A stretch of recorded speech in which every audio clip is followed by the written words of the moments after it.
Hello, I'm James O'Hagan, and this is Business Line, your monthly business barometer brought to you from Dubai.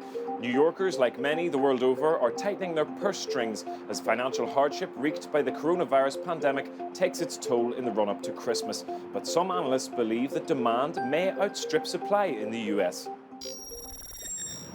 US retail sales grew by a sluggish 0.3% in October. A surge in nationwide coronavirus infections and the expiration of a €500 weekly boost to unemployment checks has put the brakes on spending and contributed to the slowest US retail sales growth since the spring.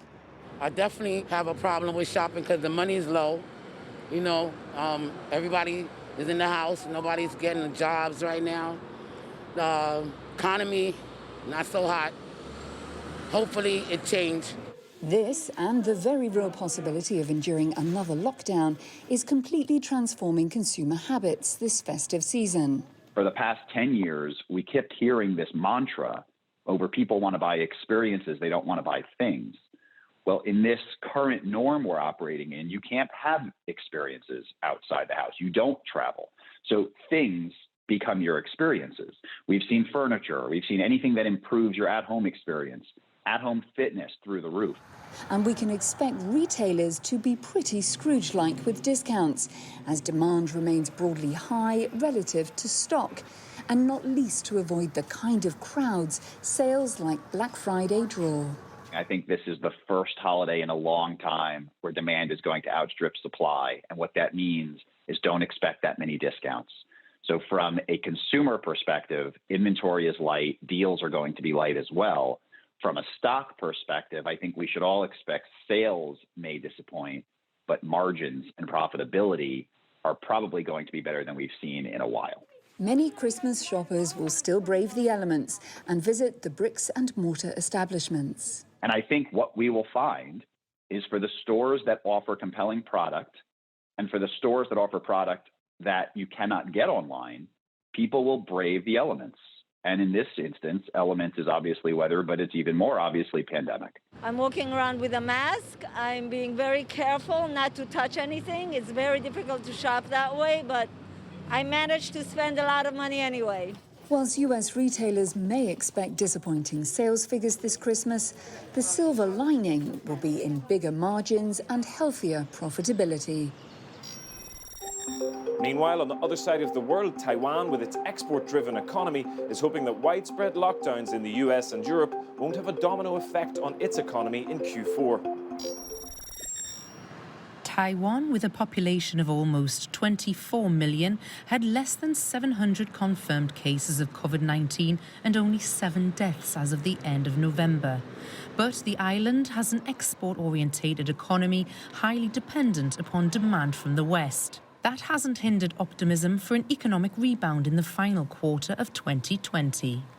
Speaking of the situation right now, the most important thing is that the pandemic is still slowly gaining ground in Europe and America. Some cities are locked down in Europe and their economic growth has slowed down a little. But this is not likely to recede. In America, as long as cities are locked down, it will be blessed with the shopping peak season of Q4.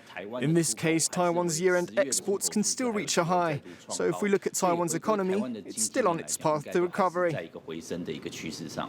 But many local businesses which depend on tourism and domestic sales have not had much reason to share this optimism.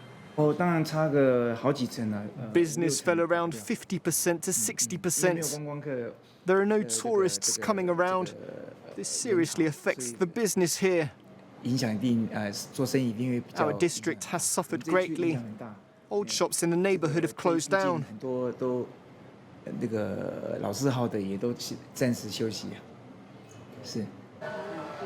Many businesses have shut down because there was no business to do. Few people would go out. I wish to travel abroad. We've not been abroad for a very long time. We're longing to travel abroad. The prevailing hope is that 2021 will bring with it a successful COVID-19 vaccine and a return to business as close to as usual as possible. Consumer spending across the Islamic economy totaled 1.85 trillion euros in 2019. That's according to a report on the state of the global Islamic economy. Following its publication, I met with the CEO of the Dubai Islamic Economy Development Center to review its findings. Could you begin by telling us what is this, the State of the Global Islamic Economy report, and what were its key findings this year? We considered a benchmark in terms of data on the Islamic economy sector. So what this report provides is actually a resource in terms of what are the key investments in the various sectors of the Islamic economy. What 2019 showed that, okay, the consumers spent almost $2.02 trillion on the real Islamic economy sectors, the halal food, the pharmaceuticals, cosmetics, family-friendly tourism, media, recreation. And in terms of Islamic finance assets, that stood at $2.88 trillion. We are glad to see that the UAE has fared well. It's within the top 3 in the Global Islamic Economy Indicator. It leads in 2 of the sectors, media and recreation, as well as modest fashion. How important a part of the UAE's success was the fintech sector? Quite tremendous, to be honest with you. The fintech industry has really taken off. Now, even more so, with what has happened in 2020. But what has been apparent, I think the whole digitalization of the banking, sector and Islamic finance sector over the last years has proven that in order to be successful in this sector, you really need to embrace fintech. What were some of the other surprise findings in this year's report?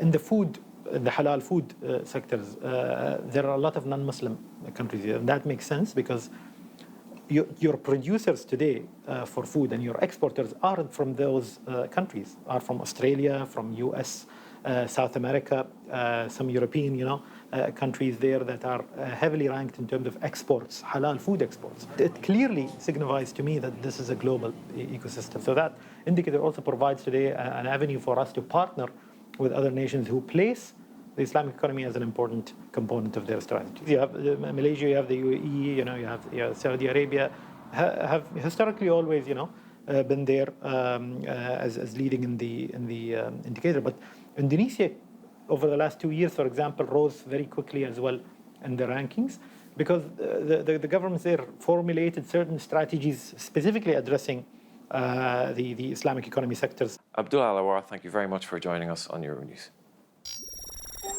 That's all we have time for in this edition of Business Line, but be sure to join me again next month for a roundup of the biggest business and investment stories from around the globe. I'll see you then.